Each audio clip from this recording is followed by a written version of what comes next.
Hi, I'm Nathan from Skate Loser. Welcome to the channel. I teach about the sport of skateboarding and the community. Skaters are known for being a loving community, but everyone has some things they hate. For us, we happen to share a lot of those things. Number 1. Pebbles. Every skater has had an experience with one of these before. Pebbles are one of the most annoying things ever. Unless you just longboard and have massive wheels that can go over anything, you've definitely been sent 10 feet forward into pavement because of these. You'll be happily cruising down the street and a little invisible rock will magically appear right under your wheels and your face will be buried in seconds with no warning. I do recommend, if you like to cruise more than do tricks or anything, that you get some larger, softer wheels, as the ride feels much smoother and you don't have to worry about pebbles. You might have to worry about some chunks of concrete that blend in with the road though. Number 2. Cairns. The Cairns spawn anywhere there's a skateboard, and for some reason they all have a problem with people skating. Normally they'll justify their hate for skaters with the fact that this isn't a skate park, you can't skate here. But they show up at a skate park too. Not everyone asking you to skate somewhere else is a Karen though. Some people are just doing their job or are genuinely worried you'll get in trouble. Most of them won't let you do anything before they call the cops. They won't ever ask politely and are insanely passive aggressive. If you have a problem with people skating somewhere and not hurting anything, just ask them nicely to leave and they probably will. Number 3. People at the skate park not skating. Sometimes 40-year-old women will bring their hordes of children to the skate park like it's a normal park. The kids will run around wildly up ramps and use the rails like balance beams with no regard for anyone else. As annoying as these kids are, they're still just kids and probably don't know any better. The real problem is their parents. If you want to let your kids run loose, then bring them to a normal park. If you really want to bring them to the skate park, just get them something to ride on first. Preferably not a scooter, but anything's better than just running rampant. Sometimes it's not parents bringing their kids though, and it's just random people chilling at the skate park. There's no problem with going to the skate park if you're not skating, as long as you just chill by the sidelines or just outside. The problem is when these people just sit on the copings and get in people's way. If you go to the skate park, just bring a board and try to skate. Number 4. Random people filming you for skate clips. This one doesn't happen often, but it has happened to me a few times. If you're really enjoying yourself and happen to be nailing some clean tricks, cameras sometimes appear. I don't know exactly why these people record, it's pretty creepy, but I can only imagine it's so they can make some skate edits, but they can't skate themselves.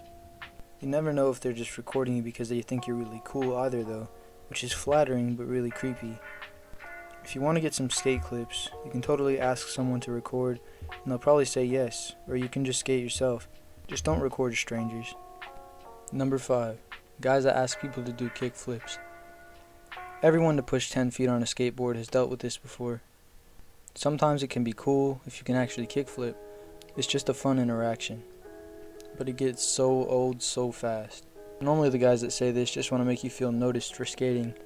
Or they used to skate themselves and they just want to get some nostalgia.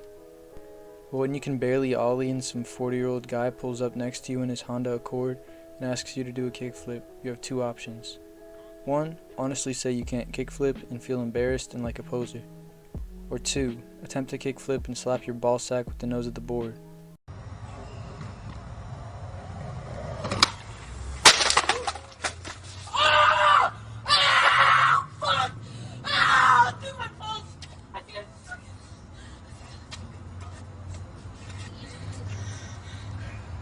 I'm fucking bleeding! I'm fucking bleeding! You're bleeding your balls? I'm bleeding out my fucking balls, dude! Hey, sit down, don't run around. I think if you really want to see someone do a trick, ask them to do a trick in general and they can pick whatever they want to do and will feel comfortable with whatever they're doing. Number 6. People blasting speakers at the skate park. You're at a skate park just trying to enjoy yourself and you hear an insanely loud blast and think you're at the concert you went to in 3rd grade again.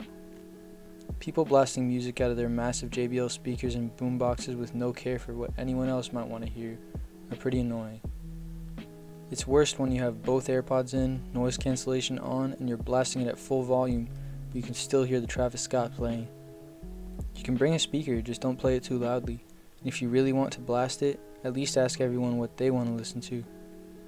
I understand wanting to blast music, but some people just want to listen to their lo-fi, bro. Number 7. Scooter kids. You'll hear this one a lot from skaters, and you'll probably experience them a lot if you skate. We don't have a problem with people who scooter. A lot of skaters actually do, but it's a playful rivalry at worst. It's just that 6-year-old kids on scooters don't belong in the skate park 90% of the time. What a scooter kid is a kid riding a scooter who does not care at all about the people around them. It's cool that they're enjoying themselves, but when you're doing a super cool nose slide on the coping of a ramp and some kid spawns in front of you and has no idea who he is or why he's about to get smacked in the head with some trucks, it's easy to get frustrated. People do have to understand though, they are just kids and probably have no thoughts in their mind yet, but once you're at a certain age, you should know some basic courtesy. Number 8. Skate stoppers. I understand why these exist, but not why people use them in so many places. Some of my favorite spots I haven't been to in years because someone decided to put skate stoppers on them. If I was the owner of a property that people regularly skated at, I would be proud and glad that the area was being used. As long as they're not hurting anything, there's no problem, but I might only think that way because I skate. Regardless, it's still annoying when a spot gets skate stoppers put on it.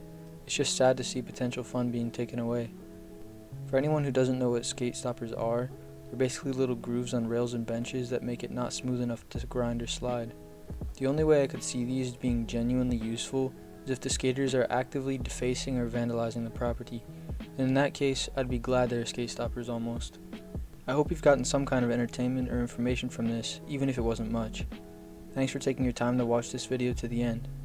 If you liked the video, I'd really appreciate it if you give it a like. And if you have the time, go through my channel, see if you like any other videos, and if you do, maybe you can subscribe. Thank you, I really do appreciate it. Love and peace. Good luck skating.